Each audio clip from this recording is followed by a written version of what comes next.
안녕하세요. 김프로 김동환입니다. 저희 3프로TV와 US닥이 글로벌 주식 투자 전문가 자격증 시험을 이번에 만들었는데요. 점점 그 중요성이 커지죠. 해외 투자에 대한 지식과 능력을 검증하는 글로벌 주식 투자 전문가 자격증. 금융위원회에 정식으로 등록된 민간 자격증으로서요. 올해 벌써 4번째 시험을 치르게 됐는데요. 지금까지 총 200여 분이 이 자격증을 취득하셔서 치열한 금융시장에서 글로벌 투자 전문가로 활발하게 활동하고 계시죠. 여러분들도 이 자격증과 함께 여러분들의 꿈에 한 발 더 다가가 보시죠. 응시하고 싶은 분은요, 미주미.co.kr로 접속해 보시면 되겠습니다.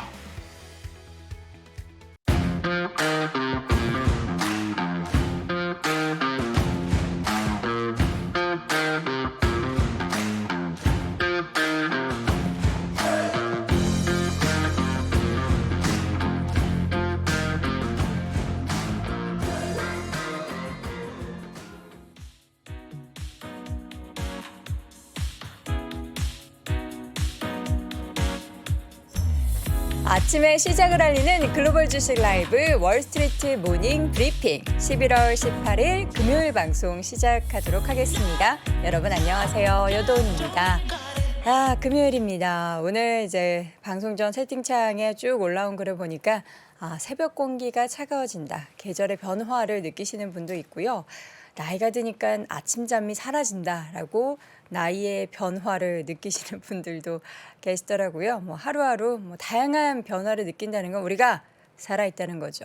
예, 살아있는 하루하루 여러분의 변화를 아주 몸으로, 마음으로 모두 느껴보시길 바랍니다.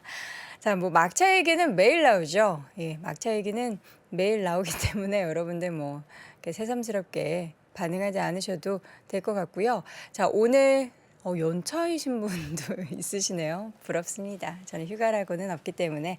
자, 오늘도 잠시 후 하락 마감을 하게 됐는데 조금 하락했어요. 낙폭을 줄였던 뉴욕 증시 상황에서 어떤 이야기들이 있었는지 정리를 해보도록 하겠고요. 오늘 보니까 금요일이라서 이남우 교수님 보러 항상 금요일에 옵니다 하는 분이 계셨는데요.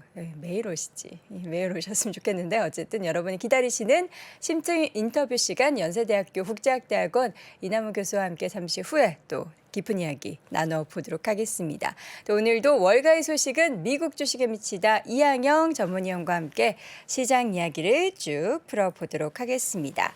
자, 뉴욕 증시 3대 지수가 하락 마감을 했습니다. 그러나 장중에 낙폭을 좀 줄여가는 움직임들이 보였고요. 장중에 상승 전환했었던 나스닥과 다우지수의 움직임도 있긴 했습니다. 왜 하락을 했느냐? 어떤 분이 이야기를 좀 세게 했습니다. 그 어떤 분이 누구냐? 여러분들이 늘 좀 살살 얘기하지 하고 이야기하는 세인트 루이스 여는 총재, 블러드. 이분의 이름이 아침에 좀 약간 회자가 됐어요. 블러드냐, 블라드냐. 예, 그 중요하지 않은데 어쨌든 외래어 표기에 있어서 저희는 블라드로 선택을 했습니다. 3대 지수 얼마나 하락했느냐? S&P 500 지수는 0.3% 소폭 하락했고요. 다우 지수도 0.02% 거의 약보합권 수준에서 마감을 했죠. 나스닥 지수는 0.35% 하락을 했고요. 국제 유가가 좀 많이 하락을 했어요, 여러분. 4%대 하락하면서 배럴당 81달러 선까지 밀려났습니다. 자, 지금 3대 지수 낙폭은 사실 그리 크지 않았고 지금 필라델피아 반도체 지수도 어젯밤에는 상승을 했습니다. 어제 좀 마이크론 감산 얘기 나오면서 전반적으로 국내 시장에서도 안 좋은 영향을 미쳤던 상황이었는데 어제는 반등을 하는 모습이었습니다. 연준 당국자들의 지금 발언이 계속해서 이어지고 있어요. Not enough. 충분하지 않다. 충분하지 않다라는 얘기를 한 분이 바로 앞서 말씀드렸던 제임스 블러드 세인트 루이스. 이거 너무 어려워요. 여는 총재. 현 금리 수준이 충분히 제약적이지 않다며 충분히 제약적인 수준에 도달하기 위해서는 정책 금리를 추가적으로 인상해야 한다라고 강한 발언을 했습니다. 얼마나 더 인상해야 하는지에 대해서는 구체적으로 입으로 얘기하진 않았어요. 그런데 그 사용한 도표를 보면요. 충분히 제약적인 금리 수준이 5에서 7% 수준으로 이야기했습니다. 지금 우리가 터미널 A 최종금리 수준을 5% 이상으로 나와도 심장이 덜컹 내려왔는데 7이라니요. 7이라는 숫자가 제시되면서 시장은 장 초반 출렁이는 모습이 나타났고요. 이런 블러드 총재의 발언 이후에 미국의 국채 금리가 10년물 기준 10pp가량 올랐고요. 최고 3.8%까지 상승을 했고 2년물 국채 금리도 10pp가량 오르면서 4.46% 부근에서 등락을 보였습니다. 왜 이렇게 또 세게 말해서 국채금리 시장을 들었다 놨다 하는지 모르겠습니다. 그래도 시장은 이 정도면은 정말 강하다라는 생각을 하게 하는데요. 하락을 하긴 했지만 제한적인 하락세 보였다라는 거. 그리고 이제 어제 밤 사이에 발표됐던 저희가 이제 어제 마감 후에 엔비디아 실적 얘기 드렸고요. 메이시스, 소매 관련된 기업들의 실적 발표가 계속해서 이어지고 있습니다. 맵을 보면서 이야기를 나눠보도록 하죠. 어제 시장에서 지금 보면요. 제가 맵을 띄워보도록 할게요. 소매 관련된 종목들부터 좀 보도록 하겠습니다. 그동안 올랐던 월마트는 조금 하락했고요. 어제 타겟의 주가가 사실 많이 하락했었잖아요. 근데 밤 사이에는 반등을 했습니다. 13% 하락한 지 하루 만에 3% 이상 상승을 하면서 4% 넘게 상승 마감을 했네요. 3분기 이익이 타겟이 50% 감소했다라고 밝혔고요. 4분기 전망도 하향 조정을 했음에도 불구하고 파이퍼센틀러 쪽에서 여전히 타겟의 주식이 매력적이다라고 이야기를 하며 투자 의견도 중립에서 비중 확대로 상향 조정을 했습니다. 다만 이제 파이퍼샌들러 쪽에서는 좋게 얘기했지만 도이체방크는 타겟의 투자 의견을 매수해서 보유로 하향 조정을 한 가운데 주가는 엇갈린 시장의 반응에도 불구하고 하락한 것을 조금 만회하는 4% 이상의 상승을 보였습니다. 또 메이시스의 주가가 좀 올랐습니다. 월스트리트의 예상을 상회하는 수익 이야기가 나오고 나서 그리고 올해 실적에 대한 전망치도 상향 조정을 하면서 매출 가이던스는 좀 그대로 유지했지만 실적에 대한 전망치를 상향 조정하면서 주가는 상승을 했고요. 엔비디아 같은 경우에도 어제 장 마감 후에 애프터마켓의 움직임은 사실 좋았는데 결국에는 소폭 하락을 했네요. 지금 1%대 하락 마감한 156달러 선 마감이 됐고요. 엔비디아의 주가 그리고 AMD의 주가는 1.65% 상승. 어제 감사한 이야기 했었던 마이크론은 0.22% 소폭 하락 마감을 했습니다. 그리고 바로 옆에 보이는 애플의 주가가 올랐어요. 저도 애플이 1% 넘게 올랐길래 왜 올랐을까? 여러 가지 뉴스를 찾아봤는데 이렇다 뉴스는 없는데요. 지금 연말에 쇼핑 대목을 앞두고 아이폰 14의 배송 지연 얘기가 있습니다. 여기에 대해서는 배송 지연이 되기 때문에 실적 부분에 악재일 수도 있겠다라고 하는데 아무래도 이제 연말에 블랙 프라이데이 전에 이제 사이버 먼데이 이제 다음 주에 대한 기대감이 있는 상황 속에서 주가가 오른 건지 어쨌든 선방을 하는 모습이 보였습니다. 마이크로소프트의 주가는 0.02% 소폭 하락했고요. 구글도 0.5%, 메타의 주가도 1.57% 하락한 가운데 바로 옆에 있는 엔터테인먼트 섹터 디즈니, 넷플릭스가 어제 좀 많이 쉬어갔네요. 디즈니의 주가가 2.66%, 그동안 상승 보였던 넷플릭스의 주가도 3.5% 하락했고요. 아마존도 2% 하락, 테슬라가 계속 하락하네요. 테슬라의 주가도 2% 넘게 하락한 183달러 선 마감이 됐습니다. 자, 이 가운데 이제 이런 빅테크 종목들이 안 좋으면은 바로 밑에 헬스케어 쪽은 좀 초록불을 켜죠. 존슨앤존슨이 0.8%. 어제 저희가 함께 이야기 나눴었던 일라이릴리, 머크 등의 종목들이 모두 2%대의 상승을 보였고요. 바로 아래 유나이티드 헬스그룹은 0.74% 올랐습니다. 국제유가 많이 하락해도 이제 에너지주들은 크게 안 흔들리는 것 같아요. 엑스모빌의 주가는 오히려 소폭 올랐고요.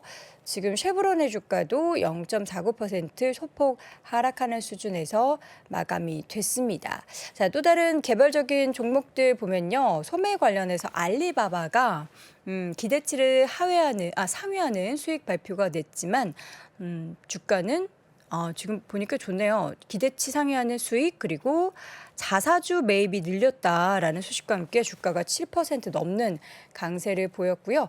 경제 지표 여러 가지 발표가 됐는데 간단하게 보자면 10월에 주택 착공 전달보다 4.2% 정도 줄어들었습니다.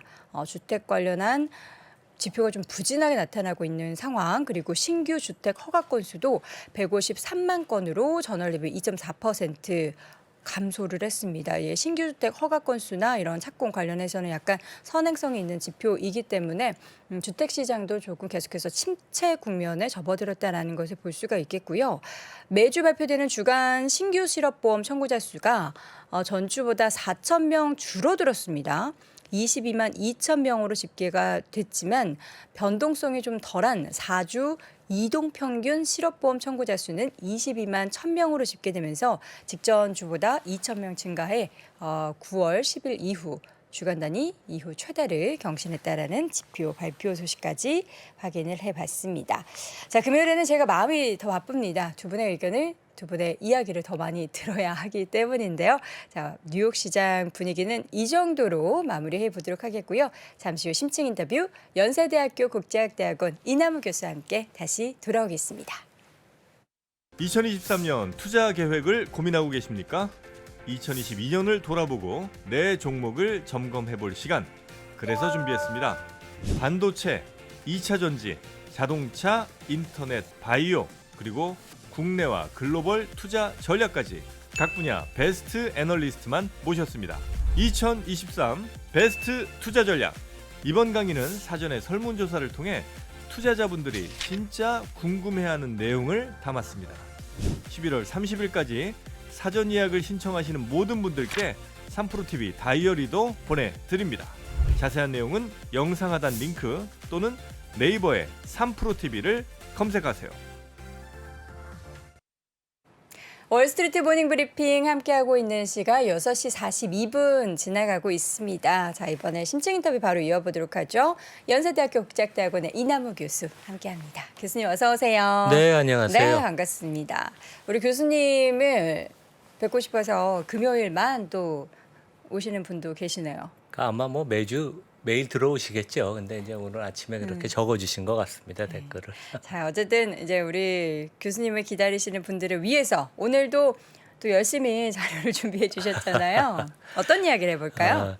그러니까 제가 준비한 것은 이제 세 가지인데 아까 네. 그 말씀하신 그 세인트루이스 그 연준의 이제 제임스 블러드 이제 그분이 말씀하신 게 그 기준금리가 최소한 5에서 7% 정도까지 가야지 우리가 이제 그 어느 정도 목표를 통화 정책에 달성을 해서 이제 인플레를 잡을 수 있다. 이제 목표가 이제 2%니까 그래서 지금 이제 4%니까 지금 이제 그 기준금리가 4%니까 조금 약간 사람들이 놀란 것 같기는 그쵸. 해요. 근데 이제 제가 좀 이따 말씀을 드리겠지만 하여간 이게 주가가 너무 많이 오르면 그러는지 하여간 너무 금융시장이 좀 안일하게 마음이 좀 이렇게 편안하게 인플레에 관해서 너무 안일하게 생각을 하고 연준이 바로 조만간 그 중립적인 정책으로 그 선회할 것 같이 이제 안일하게 생각을 하면 그거에 대한 경고 시그널을 계속 날리기 때문에 우리가 뭐 그런 정도로 한번 이해하면 될 것 같습니다. 네.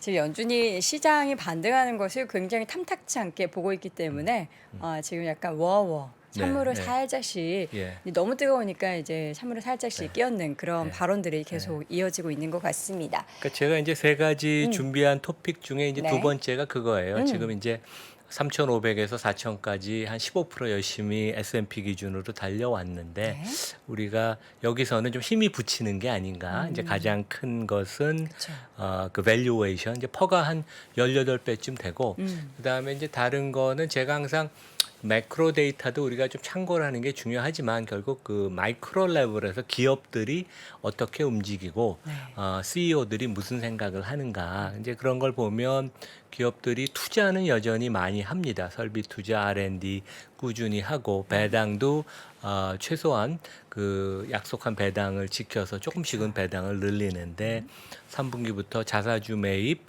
급격하게 줄여서 아마 기업 CEO들은 내년 전망을 상당히 좀 만만치 않게 불확실성이 많다고 보는 것 같고 오늘도 보면 메이시나 콜 그러니까 회사들이 실적 발표할 때 상당히 그 소비자들이 지금 건전하지만 재무 상태가 양호하지만 연말에 소비가 어느 정도 왕성할지는 잘 모르겠다. 그래서 이제 상당히 CEO들이 조금 내년에 대해서는 불안한 마음이 많은 것 같고, 그쵸. 그다음에 이제 자사주 매입을 줄였다는 얘기는 자기네 주식이 이렇게 저평가되었다고 생각을 안 한다는 그런 시그널일 수 있어요. 왜냐하면 버크셔 해더웨이가 항상 자사주를 많이 사는 그 시점은 자기가 자기 회사 주식이 저평가됐다고 느낄 때 공격적으로 자사주 매입을 생각하는데 거꾸로 자사주 매입이 둔화가 됐다는 것은 CEO들이 우리 회사 주가가 이 정도면 좀 많이 올라와서 저평가가 된 것은 아니다 그렇게 생각할 수도 있어요. 그쵸. 그래서 이제 그 얘기를 하고 먼저 제일 첫 번째는 이제 그저께 발표된 그 10월 미국 소매 판매가 생각보다 많이 강했는데 뭐 경기 침체가 지금 된다고 계속 미국에서는 걱정한다는데 어떻게 한 달 사이에 소매 판매가 1.3%씩 늘어나나 이제 그것을 제가 좀 설명을 드릴게요. 그 네. 이번 주에 특히 소매 리테일 회사들 실적 발표가 많으니까 그다음에 이제 마지막은 월마트가 실적을 그저께 발표를 했는데 제가 이제 좀 공부를 요즘 열심히 하자. 이제 매크로에 너무 휘달리고 매크로 뉴스에 좀 관심을 갖는 건 맞지만 네. 결국 기업을 좀 공부해야 되는데 월마트 실적을 중심으로 ROE를 좀 분석을 하고 이런 기업들은 뭐를 봐야 되냐.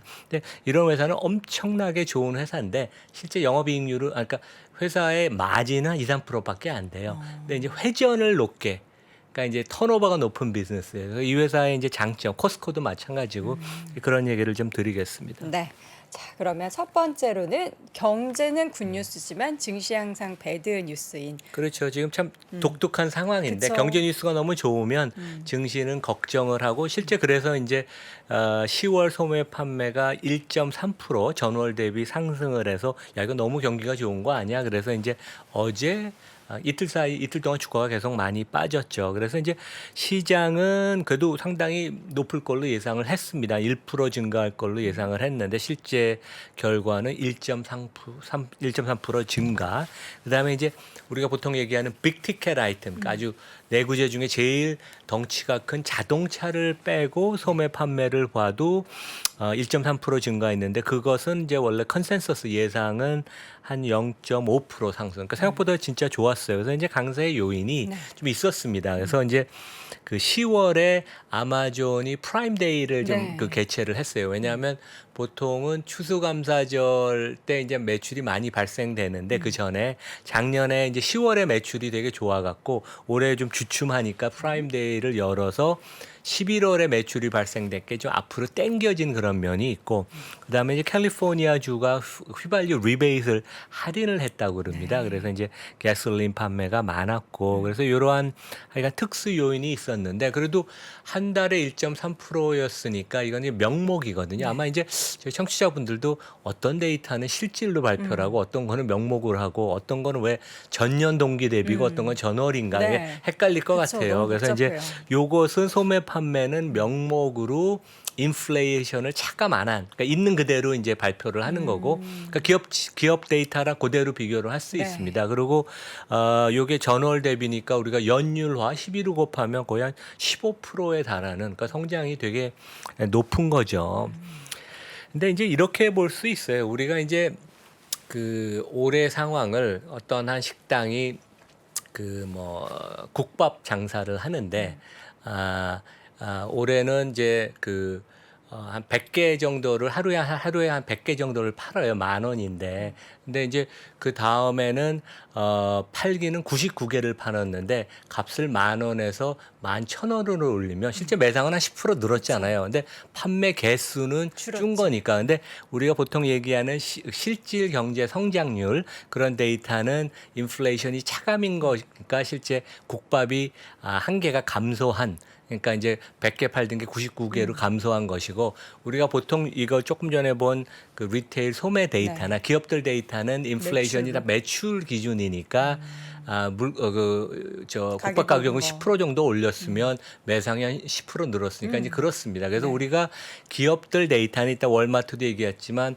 매출이 한 8, 9% 증가했어요. 그래서 기업들 데이터는 가격 인상을 올해 많이 해서 좋게 나오지만 그 실질 경제 성장률은 인플레이션을 차감한 거기 때문에 아까 얘기한 것처럼 국밥 판매가 한계 준 것처럼 그러니까 올해 상반기에는 인플레이션 그러니까 그 실질 경제 성장률이 감소했죠. 그다음에 3분기에는 한 1.5% 정도 증가를 했고 우리가 그렇게 이해를 하면 될 것 같고 실제 뭐 이 데이터가 나오고 나서 월가에서도 이것을 조금 우리가 하여간 그 너무 확대 해석할 필요는 없다. 많은 부분은 기업들이 제품 가격을 많이 올려서 이제 그런 부분이 있고 그다음에 이제 점차 제품 가격 상승에 대해서 고객들의 저항이 많아지니까 그래서 이제 앞으로는 상당히 좀 둔화가 되지 않을까. 그래서 이제 그 실제 최근에 보면 저축률이 많이 그 가게들이 하락을 했고 개별 기업들 그 커멘트들 보면 그러니까 월마트나 그 타겟 같은데 CEO들이 얘기한 게 consumers are trading down. 그러니까 이제 좀 그 고가 물건을 사다가 최근에 좀 상당히 그 불확실성이 많아지면서 회사 내 PB 브랜드 조금 싼 물건으로 좀 내려와서 좀 비슷한 퀄리티의 저가 물건을 사는 쪽으로 좀 내려간다고 그러거든요. 이런 것을 감안하면 4분기부터 내년 상반기에는 소비가 점차 이제 둔화가 되지 않을까. 그래서 어떻게 보면 이것은 연준이 원하던 완만한 경제 하강 국면으로 우리가 들어가고 있다. 그래서 큰 그림은 제 생각에는 아까 제임스 블러드 총재가 좀 우리한테 겁을 주긴 했지만 그래도 큰 그림은 연준이 원하는 대로 경기 침체로 급격하게 가진 않고 완만한 경제 성장률이 둔화가 되는 그런 국면으로 가는 그런 큰 그림은 지금 괜찮아 보입니다. 예. 지금 소매 판매가 늘어난 게 뭐 여전히 미국 국민들 지금 인플레이션 상황에서도 지갑 잘 연다라고 표면적으로 보기보다는 우리 교수님께서 해장국집 얘기해 주신 것처럼 처음에는 해장국집이 가격을 올려도 내가 정말 좋아하는 맛있는 맛이기 때문에 먹긴 하는데 가게 경제가 점점 어려워지면 어려울수록 그냥 집에서 콩나물국이나 먹자 이런 사람들이 늘어나면 결국에는 수개월 지난 후에는 데이터로도 이 소매 판매가 꺾이는 모습들이 나타날 것이다라는 거죠. 저보다 네. 더 설명을 잘해 주셨네요. 감사합니다. 갑자기 콩나물국밥이 먹고 싶어지는데. 자, 여기에서 지금 최근에 우리 이남훈 교수님께서 맞아요. 이 영상을 올려주셨잖아요. 주가 반등이 보이긴 했는데. 그러니까 이제 제가 그 제 유튜브에서 찍어서 이제 화요일 날인가 월요일 날 올렸던 영상인데 이제 미국 주가가 이제 급반등을 했잖아요. 지금 뭐 한 15% 단기적으로 올랐으니까 15%면 되게 많이 오른 거예요. 왜냐하면 그렇죠. 미국 주가가 100년 동안 좋다 그래도 1년에 한 10%, 한 8, 9% 오르고 1, 2% 배당을 주는 게 정상인데 한두 달 사이에 15% 올랐으면 많이 올랐죠. 근데 저는 여기까지가 일단은 단기 상승은 좀 그친 것이 아닌가. 그렇다고 뭐 제 생각에는 주가가 우리가 한 두세 달 전만 해도 일부 월가 전문가들은 3,200, 3,100까지 내려간다고 많이 얘기를 했는데 그렇게까지 내려가진 않고 하여간 일단 4천의 큰 벽에 부딪혀서 조정 국면으로 좀 들어간다고 저는 생각을 하는데 가장 큰 이유는 기업들의 그 지출 패턴 그다음에 CEO들의 생각을 보면 우리가 좀 그 증시의 흐름을 알 수 있지 않나. 그래서 이제 가장 제가 추가 상승이 어렵다고 생각하는 큰 이유는 첫 번째는 주가 밸류에이션이 4천. 그러니까 오늘도 좀 주가가 빠져서 3,930인가 그래요. 이 정도면 퍼 기준으로 18배니까 상당히 부담이 되는 수준이다. 그래서 단기적으로는 주가가 더 오르기 어렵고 가장 큰 이유는 이제 내년에 기업이익 증가가 없거나 좀 경기가 진짜 안 좋으면 감익을 오히려 할 수가 있으니까 주가 상승이 그렇게 쉽지는 않다. 시장 전체로는 물론 개별 종목은 이제 오르는 종목들이 있겠죠. 그다음에 이제 두 번째는 CEO들이 아주 지금 신중한 것 같아요. 그렇죠. 그래서 이제 자금 집행하는 패턴을 보면 상당히 그 보수적이다. 물론 이제 월마트 같이 기업 성과가 좋은 데는 이제 그저께 실적을 발표하면서 추가로 200억 그 자사주 매입 계획을 발표를 했어요. 그러니까 이 회사 시가총액이 4천억 달러니까 자기 시총의 한 5%를 이제 해당하는 것을 발표를 했는데, 하지만 전반적으로는 기업들이 지금 되게 보수적이고 최근에 보면 자사주 매입 규모를 급격하게 감소를 시켰다. 그래서 이제 우리가 매크로 데이터는 참고를 한 거고, 진짜 우리가 투자에 성공을 하려면 개별 기업을 꼼꼼히 봐야 되고, 특히 개별 기업의 손익과 현금 흐름, 현금 집행이 어떻게 되는 것을 보는 게 중요하다. 그 얘기를 제가 좀 드리겠습니다. 저희가 간단하게 말씀드렸는데 자세한 영상 이남은 좋은 주식 연구소 유튜브 채널에 올라와 있으니까요. 여러분 한 번씩 좀 확인해 보시면 좋을 것 같고요. 항상 이제 이런 데이터 보여주시잖아요. 파월 의장이 생각하는 지수단. 예. 그래서 이제 뭐 공교롭게 하여간 운 좋게 제가 여름부터 아마 연준이 S&P 지수 기준으로 3,500 이하 내려가는 건 두려워하고, 왜냐하면 금융시장이 패닉에 빠질 테니까. 그다음에 4,000이 넘는 것은 오히려 또 너무 시장이 안일하게 금융 정책이 지금 긴축으로 가는데 시장이 안일하게 생각하는 거니까 원하지 않을 것이다. 그래서 아마 이 연준 이사들이 돌아가면서 이제 그 매파적인 발언을 할 것 같아. 이제 그런 얘기를 했는데, 가장 큰 근거는 제가 그냥 이렇게 뭐 계산 없이 한 건 아니고, 하여간 4,000이 되면 퍼가 18배인데 앞으로 중장기적으로 미국의 인플레나 금리가 상당히 고공행진을 과거 10년보다는 할 테니까, 여기서 퍼가 20배 되고 그러는 것은 솔직히 가능하지가 않습니다. 그래서 하여간 4,000의 벽에 부딪힐 것이고, 결국 주가가 여기서 추가 상승하려면 아마 2024년에 기업이익이 회복되는 모습을 좀 더 우리가 가시적으로 볼 수 있으면, 물론 그게 1년을 기다려야 된다는 얘기는 아니고, 아니면 뭐 한 2분기 정도 지나면 2024년 기업이익을 얘기를 할 거예요. 그때가 되면 조금 더 주가가 모멘텀을 탈 수 있다. 그다음에 이제 우리가 쉽게 얘기하면, 기업은 항상 CEO들은 이사회는 이런 생각을 합니다. 그러니까 우리가 기업을 경영하면서 주주들한테 이제 어떤 식으로 우리가 보답을 할까. 그래서 이제 성장을 하는 게 제일 쉬운 거죠. 그쵸. 설비 투자, R&D, M&A 같은 거. 최근에 M&A가 조금 늘어나고 있습니다. 되게. 그리고 이제 단기적으로는 배당을 분기마다 하면 주주들 구자에 현금이 들어오는 것이고, 미국같이 자사주를 매입하고 소각을 바로 하면 즉시 주당 순이익이 증가를 해서 이제 주주 가치가 올라가는데, 요 각각 항목을 우리가 좀 면밀히 내가 투자한 회사, 관심 있는 회사를 항상 살펴보는 게 되게 중요해요. 그래서 이제 제가 전에도 한번 말씀을 드렸는데, 설비 투자, R&D 지금 엄청나게 미국 기업이 왕성하게 하고 있습니다. 금년 들어서 뭐 거의 15% 20% 계속 늘리는 걸 보면 중장기적인 전망은 기업 CEO들이 좋게 보고 있다. 그래서 지금 경기가 위축이 돼도 투자를 전혀 줄이지 않아요. 그건 되게 좋은 사인인 것 같습니다. 배당도 안 줄여요. 왜냐하면 미국은 배당은 주주와의 약속이기 때문에 배당을 25년, 50년 이상 매년 증가시킨 기업들이 되게 많거든요. 제가 좀 이따 말씀드린 월마트도 25년 이상 배당을 매년 증가를 했었어요. P&G 같은 데는 67년을. 그래서 이제 배당에 대한 약속은 지키고, 그러니까 특이한 것은 자사주 매입이 되게 그 1분기에 공격적으로 했었는데 50% 이상 증가시켰다가 3분기에 20% 하락을 시켰어요. 그러니까 그 자사주를 여전히 사지만 그 매입 규모가 작년보다 급감을 했는데, 아마 이제 그런 그 사인인 것 같아요. 그래서 내년에 좀 기업들의 현금 흐름이 좀 빡빡하지 않을까, 이제 그런 걱정을 하는 것 같고, 그러니까 약간 돈을 이제 그 신중하게 우선순위를 두고 쓰는 것이고, 단기적으로는 아까 제가 말씀드린 것처럼 우리 회사 주가가 조금 최근에 반등해서 너무 오른 거 아니야? 그러면 자사주 매입하는 걸 일단은 좀 멈췄다가 주가가 다시 하락하면 적극적으로 집행을 하자. 이제 그런 시그널일 수도 있어요. 이건 저의 해석인데, 이제 그래서 CEO들의 우리 마음을 좀 가급적이면 읽으려고 하는 게 중요하다.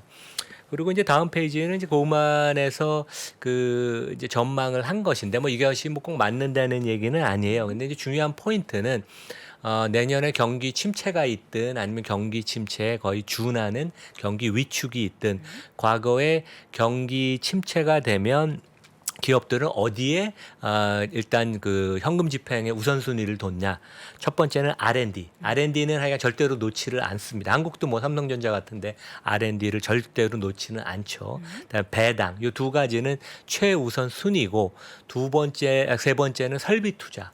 그러니까 R&D 배당을 주고 나서 하여간 설비 투자는 여력이 있으면 더 증가를 시키고. 근데 지금은 설비 투자를 계속 증가를 시키고 있습니다. 그다음에 이제 마지막으로 진짜 돈이 남으면 자사주랑 이제 M&A를 현금으로 집행을 하는데 하여간 자사주를 줄인 것은 3분기에 상당히 우리가 주목할 만한 것이고 4분기 데이터가 이제 뭐 내년 초가 되면 이제 나올 텐데 그때도 자사주를 좀 그 매입을 위축시키고 적극적으로 안 하는지는 우리가 약간 두고 볼 만하다. 근데 재미있는 사실은 자사주 매입이 감소를 해도 미국에서 이제 주식 수급에서 가장 큰 주식을 사는 그 주체는 기업이에요. 미국은 항상 자사주를 많이 사기 때문에 여전히 올해도 그렇고 내년에도 그렇고 자사주 매입 규모가 줄어들어도 개인 투자가 외국인 기관 연기금이 아니라 기업들이 주식 수요의 가장 큰 그 수요처이다. 근데 그런 거는 미국이 장기적으로 주가가 되게 강할 수 있는 미국 주가가 그 수급이 좋을 수 있는 그런 것을 한국하고 약간 대변은 되죠. 우리나라는 기업들이 자사주를 잘 매입을 그렇게 많이 안 하니까. 예. 자, 그리고 앞서 말씀하셨던 그 주주 환원 부분에 있어서 주가에도 이게 굉장히 좋다. 근데 뭐 애플 대표적으로 봐도 잘하고 있잖아요. 그러니까 과거 한 30년 데이터를 이렇게 보면 기업을 세 가지로 분류를 해서 주주 환원을 많이 하는데 배당, 그다음에 자사주 매입을 많이 하는데 그다음에 두 번째는 투자를 많이 하는데 설비 투자 R&D를 많이 하는데 근데 마지막에는 공격적으로 M&A를 많이 하는데 근데 장기적으로 아니면 최근 2년에도 주가가 꾸준히 계속 좋았던 그룹은 자사주 환원을 그러니까 주주 환원을 제일 많이 하는데 여기는 이제 보면 대표적인 데가 애플, 프록터앤갬블, P&G, 커스트코, 그다음에 HP, 워런 버핏이 샀던 HP도 여기 포함이 돼요. 아마 이런 점을 주목하지 않았나 생각이 들고 네. 실제 TSMC도 되게 주주 환원에 적극적입니다. 이제 워런 버핏이 인수한 지분을 산. 그 다음에 이제 가장 안 좋은 데는 공격적으로 M&A를 하는데 그래서 우리가 성장의 측면을 봐도 되지만 미국 기업이라는 것은 주주 환원에 적극적이기 때문에 배당과 자사주 매입을 꾸준히 하는데 물론 이제 그런 데들은 이익이 많이 나고 현금 흐름이 좋으니까 가능한 거죠. 이제 그런 기업을 우리가 눈여겨 보고 장기 투자에 성공하려면 여기가 가장 중요하다. 그래서 뭐 애플, P&G, 커스트코 같은 데가 아주 장기적인 투자 성과가 좋죠. 잠깐 앞서서 언급해 주셨던 TSMC 워런 버핏 그 지분 매수를 잠깐 언급해 주셨잖아요. 근데 그 TSMC가 자사주 매입을 적극적으로 그러니까 배당을 적극적으로 준다고요? 그러니까 삼성전자와 TSMC의 가장 큰 이유는 아마 워런 버핏이 TSMC를 고른 가장 큰 네. 이유는 거버넌스예요. 그러니까 그 회사의 이사회 구성을 보나 창업자인 모리스 창의 경영 철학, 그다음에 실제 그 주주를 대하는 30-40년의 역사, 대만 전체로 그렇고 대한민국 삼성전자보다 훨씬 주주 친화적이고 미국의 최고 수준의 기업에 달할 정도로 주주 친화적입니다. 그 옥시덴탈 페트롤리움 샀을 때도 이 기업의 매수 이유가 돈 벌면 빚 갚고 주주들한테 그렇게 환원한다. 그렇죠. 이 내용을 이야기했잖아요. 그럼 TSMC도 비슷한 결이 될 수 그렇고 있겠네요. 워런 버핏이 투자하는 네 가지 원칙 중에 세 번째가 경영진이 똑똑해야 되고 and 윤리적 도덕성이 높아야 된다. 근데 그게 뭐냐면 소액 주주, 소수 주주를 우대하고 주주 친화적이어야 된다는 건데 워런 버핏이 투자한 기업의 거의 대부분들은 애플, 코카콜라 다 주주 친화적입니다. 되게 아마 우리가- TSMC도 그런 면에 있어서 당연히 반도체 회사지만 남다른 그런 모습을 보여서 우리가 에너지주 옥시덴탈 페트롤리움 샀을 때 국제유가 더 유가가 올라갈 거라고 생각해서 샀을 것이다라는 것과 TSMC 샀을 때 반도체 업황이 이제 다시 돌아설 것이다 이런 쪽으로 생각한 산업적으로 생각하는 게 아니라 기업의 자체에 뭔가 그런 거버넌스 이슈를 비롯한 이제 뭔가 내부적인 것에 더 집중해서 투자를 그렇죠. 한 것이군요. 그러니까 TSMC는 과거 데이터를 보면 이게 60-70%를 항상 배당을 했었습니다. 최근엔 투자를 많이 해서 조금 늦추긴 했는데 그래서 상당히 그런 면에 있어서는 주주를 대하는 게 틀리다 우리랑. 예. 알겠습니다. 자, 월마트 실적 발표 내용을 좀 그럼 분석해 보도록 하죠. 그러니까 월마트 실적이 아주 뭐 좋게 발표가 됐고요. 네. 이제 다음으로 넘어가면 이제 제가 전에 뭐 스타벅스 얘기할 때도 그렇지만 동일 점포 매출 증가율. 그러니까 이제 새로 연대 아니면 문 닫은 데를 빼고 1년 이상 운영한 회사의 운영한 그 점포의 매출 증가율. 그러니까 이 리테일 소매업체를 보는 가장 기본적인 건데 이게 8% 이상 올랐어요. 그래서 물론 물건 가격을 인플레니까 올린 측면도 있지만 트래픽 그러니까 고객들이 한 2-3% 증가했다. 네. 그러니까 그런 면에 있어서는 질적인 부분도 되게 좋은 거고 여기도 진짜 그 좋은 회사인 게 주주 측면에 있어서는 이미 금년에 133억 달러를 주주 환원을 했고 그다음에 이제 추가로 실적이 좋아서 상향 조정 가이던스를 하기도 했지만 200억 달러 한국 돈으로 거의 뭐 한 29조 원, 30조 원의 추가적인 자사주 매입을 이사회가 승인을 했다. 그러니까 이제 미국은 기본적으로 경영진이나 이사회가 이것은 우리 회사는 주주의 회사지. 여기는 50% 지분 이상을 가진 월튼 패밀리라는 대주주가 있지만 주주 환원이 아주 기본이고 그것이 이제 회사의 모든 거에 주안점이다. 이제 그게 우리랑 좀 차이가 나죠. 근데 이제 월마트는 재미있는 게 ESG 관점에서는 엄청나게 비난을 받아요. 그래서 이제 미국 사람들 대부분 월마트 가서 쇼핑을 하지만 우리 동네에는 들어오지를 원하지 않아요. 왜냐하면 로컬 상권이 다 무너지니까. 그리고 실제 노지스라고 세계에서 제일 큰 국부 펀드는 구체적으로 월마트를 딱 찍어서 우리는 이 회사와 같은 기업을 안 산다. 왜냐하면 그 비윤리적으로 인권을 유린을 하고 너무 저임을 지급해서 근무 환경도 안 좋고 이제 그럴 정도로 ESG 이건 S죠. S 관점에서 이제 비난을 많이 받지만 이 회사는 주주에 대한 환원, 주주 중심의 경영을 해요. 그래서 너무 주주 중심이기 때문에 E와 S를 좀 간과한다는 그런 비난을 받지만 그래서 이제 이런 회사가 이렇게 잘 되는 가장 큰 이유는 월마트나 커스코나 비즈니스 모델이 똑같습니다. 우리가 보통 얘기하는 ROE, 자기 자본 수익률을 이제 분해 그 세 가지를 쪼갤 수 있는데 이 회사는 순이익률이 커스코를 보면 2.4%밖에 안 돼요. 그러니까 보통 우리가 마진이 한 10%는 돼야지 좋은 회사라고 하는데 2.4% 밖에 안 되는데 이 회사는 회전율이 높아요. 그러니까 한 점포로 해서 한 회사에서 그 올리는 매출액이 3.3배. 그러니까 이게 보통 1배만 되면 되게 좋은 회사라고 해요. 근데 3.3배니까 엄청나게 턴오버가 높은 거죠. 근데 이게 3.3배인데 카카오는 제가 전에 계산해 보니까 0.25배더라고요. 그러니까 이제 그만큼 우리나라는 효율성이 기업 경영에 떨어진다. 이제 이런 지표를 미국은 경영진들이 적극적으로 보고 개선을 하고 이제 마지막은 이제 고만이 계산을 한 그 추정치인데 이런 그 주주 중심의 회사 그 다음에 뭐 그 시가총액이 한 500조 원이 넘고 그 안정적인 비즈니스 모델. 그러니까 미국인들이 월마트 없이 살아갈 수는 없습니다. 되게 그런 회사 퍼가 한 21배니까 그다음 뭐 제 생각에는 상당히 뭐 믿을 수 있는 틀림없는 회사다. 그래서 우리가 너무 테크 IT 종목만 우리 바구니에 담지 말고 요런 그 안정적인 비즈니스 모델을 가진데 주주 친화적인 데를 포트폴리오에 한두 개를 꼭 넣으면 되게 좋겠다. 이제 그런 말씀을 드리겠습니다. 장기적인 투자 관점에서 물론 단기적으로도 그렇지만 오늘의 키워드는 주주를 생각하는 기업을 선택하는 게 우리의 수익률 측면에서도 좋다라는 이야기 그리고 빅테크 외에 또 오늘 소매 판매 관련된 기업들 중에서도 한번 그 세부적인 내용을 확인해 봤습니다. 자, 오늘도 투자에 또 도움이 되시길 바라겠고요. 오늘 심층 인터뷰 이 시간 연세대학교 국제학대학원의 이남우 교수 함께했습니다. 교수님 고맙습니다. 네, 감사합니다. 바쁘게 지나가는 여의도의 하루. 지친 마음을 쉬게 해주는 그윽한 향이 있습니다. 갓 우려낸 차의 풍부한 향으로 되찾는 한 잔의 여유. 건강한 블렌딩 티 전문 브랜드 룩 아워 티는 오늘도 3프로TV와 함께합니다. 네이버에서 룩 아워 티를 검색하세요. 배송 메모란에 3프로TV를 입력하시면 티베이스 3종 세트를 증정해 드립니다. 제 꿈은 아이돌입니다. 저는 웹툰 작가로 성공하고 싶어요. 우리 회사 제가 크게 키워야죠. 준비된 미래의 슈퍼스타 우리 자녀. 최고의 보험으로 지켜주고 싶죠. 그래서 준비된 태아부터 30세를 위한 자녀 보험.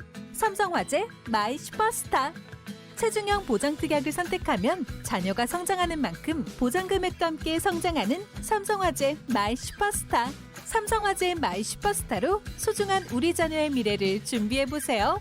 태아는 출생 이후 보장. 보험 가입 전 유의사항을 확인하세요. 월스트리트 모닝 브리핑 한국투자신탁운용과 함께합니다. 네, 월스트리트 모닝 브리핑 함께하고 있는 시각 7시 9분 지나고 있습니다. 이번에는 월가의 소식 미국 주식에 미치다 이항영 전문위원 함께합니다. 위원님 어서 오세요. 네, 안녕하세요. 네. 네. 자, 어제 시장을 봤을 땐 네. 강하구나. 네. 아무리 이제 강한 발언을 해도 시장은 네. 그들이 생각하는 기준이 있구나. 이런 네네. 생각이 좀 들었어요. 네, 그렇지만 전체적으로 보면 시장에서 크게 나올 만한 것들이 별로 없을 겁니다. 지금 맞아요. 다만 연준의 인사에 그냥 미묘한 말 한마디에 따라서 주가가 움직이고 내려가는데 오늘 참 그 본 얘기 하기 전에 앞서 이남욱 교수께서 미국 기업에 대해서 중요한 얘기를 하셨어요. 네. 미국 기업에서 결국 두 가지가 핵심 키워드라고 얘기하는 표를 하나 보여주셨잖아요. 네. 그게 뭐였습니까? 그 주주에 대한 환원 아니면 성장을 해야 되고 딱 이거거든요. 그래서 현금 어디다 쓰냐 이런 거잖아요. 네. 제가 마침 오늘 어저께 저희가 화면 좀 보여주시면 저희 어저께 아무 얘기나 할 때 보면 로블록스를 질문하시면 나왔어요. 그러니까 로블록스가 최근에 이 최저점에서는 좀 반등했다가 다시 이번 반등에는 이게 주봉이거든요. 이번 반등에는 전혀 혜택을 못 보고 오늘도 좀 계속 떨어졌는데요. 이게 아까 그거의 연장선상으로 한번 보시면 좋겠는데 딱 이겁니다. 로블록스 이것만 일단 이해하시면 돼요. 순현금 흐름 있잖아요. 그러니까 이익이 안 나는 회사든 그래도 뭐라도 해도 현금이 계속 들어오면 운영을 할 수 있잖아요. 그게 이제 밑바탕인데 지금은 어찌되었건 순현금이 2분기 연속 크게 마이너스 나고 있거든요. 바로 여기에서 모든 것들이 어려움이 있다라는 거죠. 그래서 물론 성장주나 이런 것들이 상당히 앞으로 좋아질 수 있는 게 있고 그러면 장기적으로 볼 수 있어요. 다만 이런 것들을 너무 한쪽에 올인하지 마시고 아까 이남욱 교수도 얘기했지만 좀 그런 여러분들 포트폴리오에 좀 안정적인 것들 이런 것들도 좀 꼭 꼽아서서 보시면 좋을 것 같고요. 이런 거를 아예 안 볼 때도 있죠. 안 볼 때도 있지만 사실 보면 우리나라에서 별로 그렇게 개인 투자는 그렇게 많이 보는 항목은 아닌데 그래서 순현금 이런 비율 같은 건 좀 보시면 좋을 것 같고요. 네. 메타 플랫폼도 이번에 지금 한 8분의 1 정도 확 줄어들었거든요. 고점 대비요. 그러니까 그런 것들의 흐름을 좀 이해하시면 좋겠습니다. 그래서 넷플릭스 같은 경우에도 예전에 이익이 별로 잘 안 날 이익이 나더라도 순현금이 계속 마이너스를 날 때가 꽤 있었고 한 2년 전부터 좀 플러스 나기 시작했거든요. 그러니까 그런 것들 좀 보시면서 시장을 좀 너무 한편의 단편으로 보지 마시고 여러 가지 다양한 각도에 따라서 업태에 따라서 좀 보실 필요가 있을 것 같습니다. 네. 자, 앞에서 이제 이야기했던 부분을 연장선상으로 로블록스 관련해서 짚어주셨고요. 이제 네네. 시장 이야기를 할 텐데 네. 하락세 뭐 제한적인 하락. 예, 그런 거죠. 정도로? 연준의 이제 피봇 기대가 시기상조가 아니냐라는 시각이 오늘 비춰진 거죠.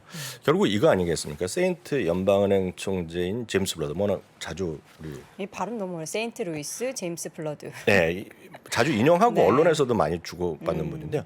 결론이 이겁니다. 현재 정책 금리 수준이 아직 인플레이션을 정상화시킨다. 이게 2% 다들 아시잖아요. 연준의 목표는 2% 인플레이션. 이거를 가기에는 아직도 멀었고 아주 역부족이라는 멀죠. 얘기죠. 그래서 이거를 우리가 해석하는 사람의 입장에서 보면 피복 가능성은 조만간 없다라는 것을 아주 명확해졌다라는 거죠. 바로 이런 것에 대한 발언과 해석으로 오늘 시장은 좀 재미가 없었다라는 정도 보셔야 되겠고요. 그렇다고 해서 크게 내려간 것도 아닙니다. 그래서 아마 이런 추세가 그렇게 크게 변화되지는 않을 것 같아요.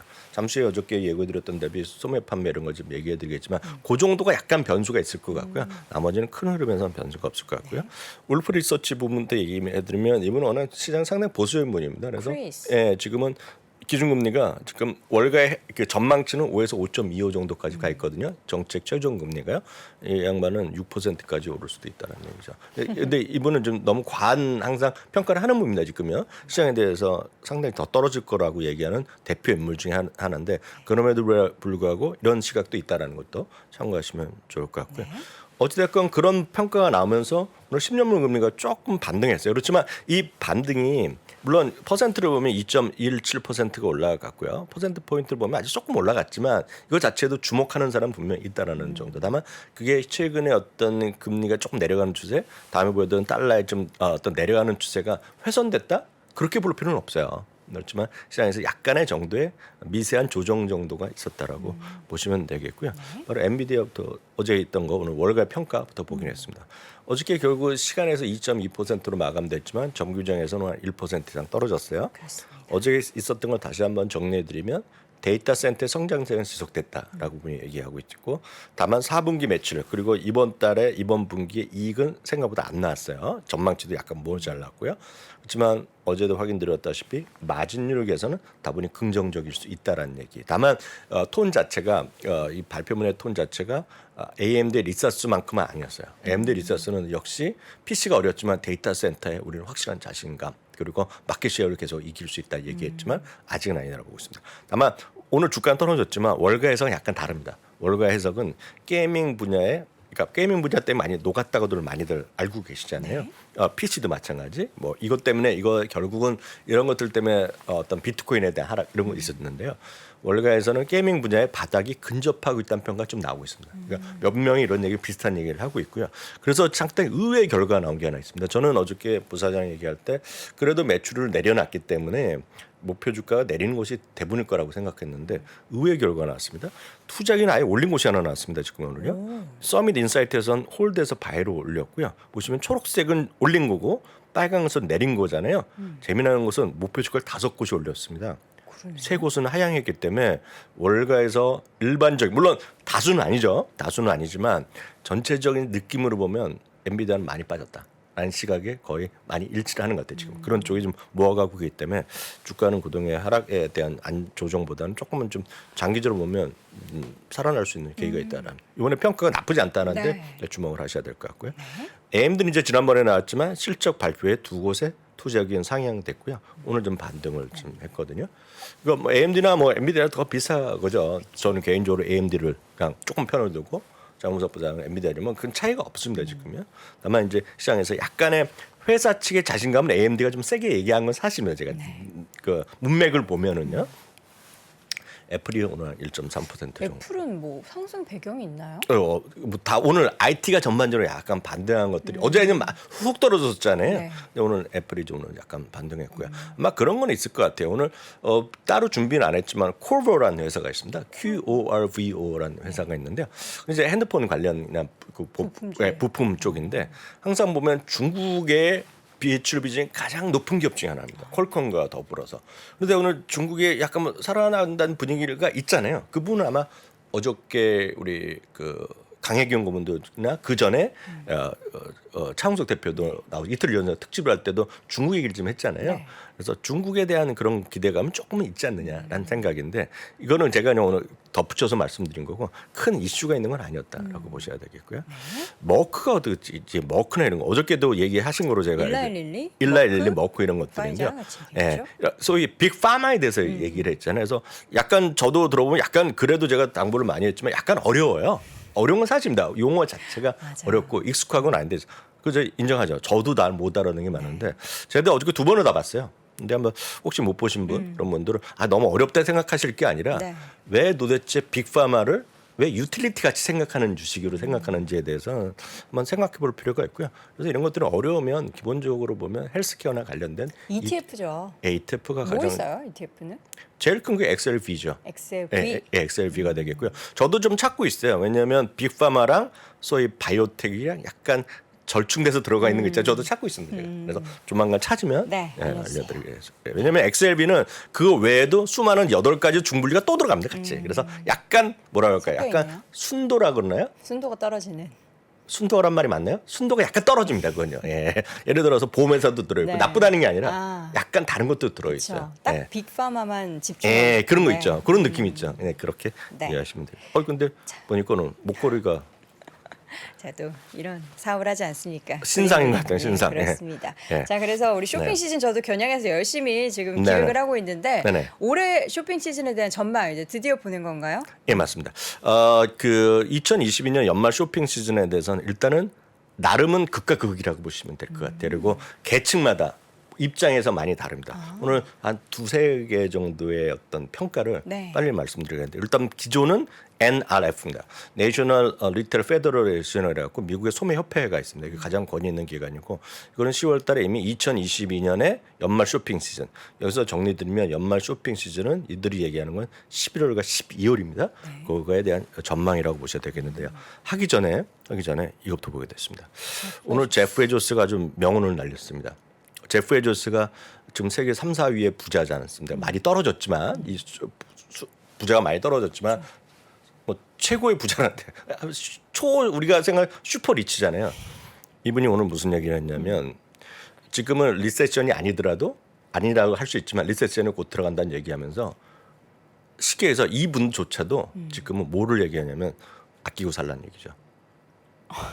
그러니까 아주 의외의 얘기거든요. 저분이 아끼고 살라고 네, 아끼고 살아야 된다는 얘기죠. 왜냐하면 현금을 여러분들 아끼고 이런 거가 불해야지 견딜 수 있다는 얘기를 하는 그쵸. 겁니다. 이거는 그래서 이 비판하는 사람들은 그렇게 너희들은 돈을 버는 사람이 그렇게 많이 팔라고 해서 돈을 벌었던 사람이 그런 거에 대해서 약간 그래서 여기가 크리틱스란 말을 한 거거든요. 비판하는 사람들이 그런 얘기를 하는 건데 특히 이분이 얘기하는 거는 자동차 그 냉장고 요즘 냉장고만 하나도 500만 원 막 비싸잖아요. 우리나라 거도요. 뭐 2도 3도 뭐 난리 났잖아요. 그런 거 비싼 거 이런 거 좀 살 때가 아니라는 얘기를 딱 하는. not to buy거든. 이게 엊그저께 CNBC에 그 인터뷰를 했는데요. 이거 한번 보실 필요가 있겠고요. 또 관련해서 CNBC에서 오늘 그 마이크로소프트 CEO랑도 풀 인터뷰를 했거든요. 저는 이제 보다 말았는데 그것도 한번 관심 있으시면 한번. 주제가 뭐였죠? 마이크로소프트 앞으로의 현황, 앞으로의 미래 이런 거가 되겠습니다. 네. 그래서 그런 거 한번 보시면 좋을 것 같고요. 본론으로 들어가겠습니다. 네. 총 8,000명의 이제 설문조사를 했는데요. 판매 증가율이요. 올 연말 쇼핑 시즌에 판매 증가율이 6에서 8% 나온다는 겁니다. 그래서 설문조사 플러스 고용, 임금, 소비자 신뢰지수, 가처 분석 등등을 종합적으로 고려해서 나눈 수치다. 6에서 8%요. 날씨까지 오류하네요. 다 고려하죠. 왜냐하면 예전에도 그 날씨가 좋고 나쁘게에 따라서 예전 위성 사진을 막 합니다. 그 블랙 프라이데이 때. 주소 입고 한 거. 네, 그런 거 다 하는 게 많아요. 근데 보시면 이 6에서 8%라는 숫자 자체 여기서 이제 매번 들어가는 자동차나 주유소에서 하는 거 있잖아요. 이거 빼는 겁니다. 여기서. 이거 보면 6에서 8%거든요. 그럼 상당히 낮은 겁니다. 지금요. 그러네요. 6에서 8%. 13%였으니까. 네, 6에서 8%라는 건 낮은 숫자죠, 이건요, 지금요. 실제로 보면요. 그래서 이거가 올해 기대치가 눈높이가 높지 않다는 거 먼저 좀 보셔야 되겠습니다. 이게 주시장이 뭐 호재일 수는 없죠, 지금요. 그래서 요 정도 의견이 일단 먼저 보셔야 되겠고요. 미리 그거로 뭘 알 수 있냐면 사람들이 10월부터 쇼핑하는 사람들이 많아요. 우리나라는 이제 11월 말이 돼야지 아니면 12월이 돼야지 쇼핑 크리스마스 트리 하지 않습니까? 우리나라 이런 사회 분위기 때문에도 늦게 하는 경우도 있긴 있었죠, 우리나라는. 어제 보니까 명동원 갔더니 해 뒀더라고요. 네, 미국은 9월 말 쇼부터 막 합니다 이거요.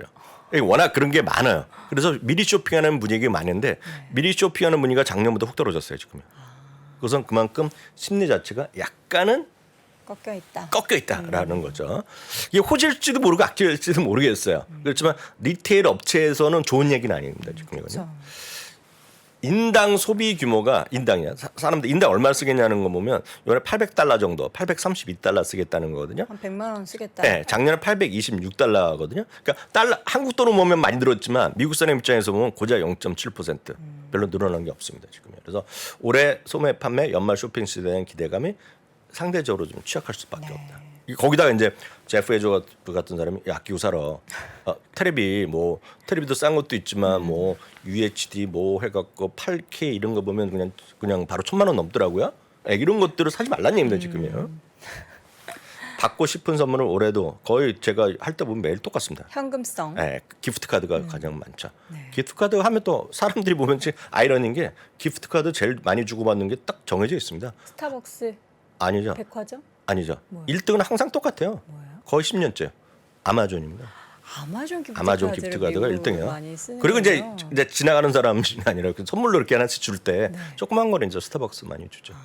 그리고 아이튠 애플이나 구글 그런 거 많이 주죠. 근데 이번에 똑같습니다. 기프트 카드가 이번에 여전히 많고요. 옷도 많고 뭐 이런 거 있죠.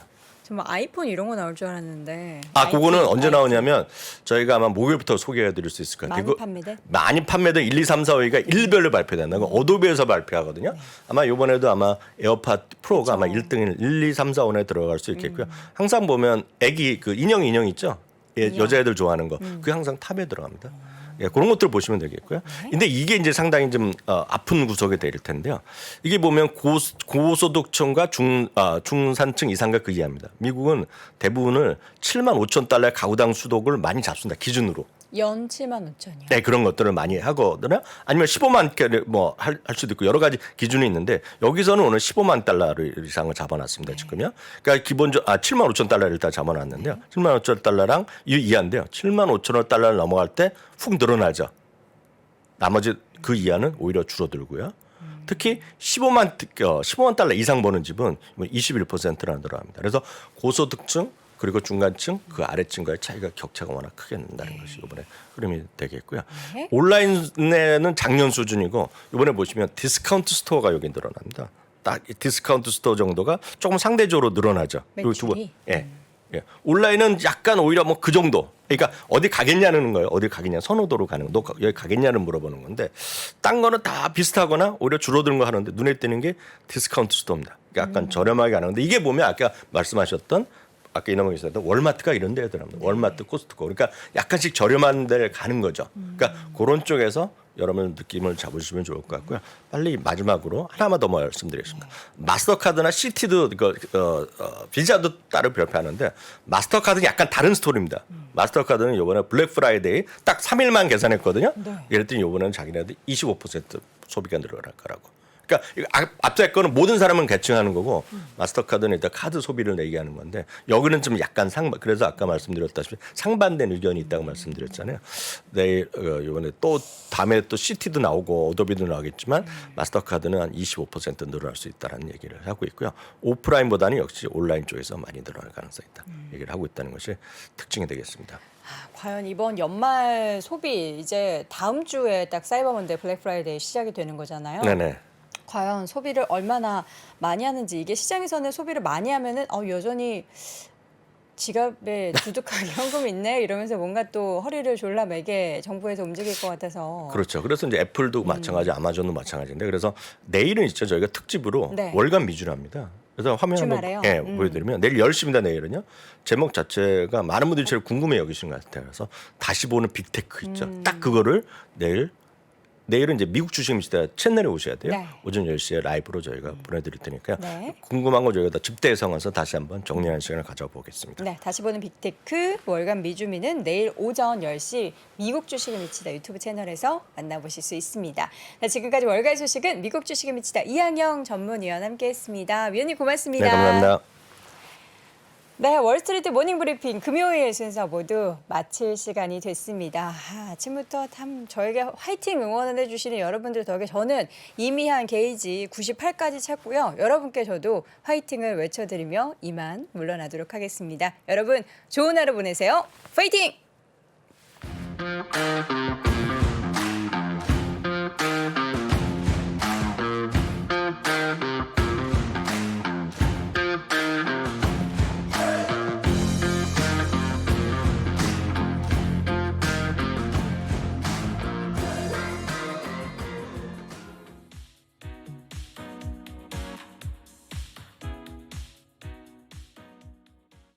(21년도) 해외 주식 거래 대금 1위 키움증권이 미국 주식이 처음이라면 $40 드려요.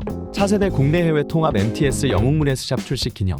지금 바로 영웅문 S샵을 다운받아 $40 받아가세요. 해외 주식은 원금 손실 발생이 가능하며 그 결과는 투자자에게 귀속되오니 유의해주세요.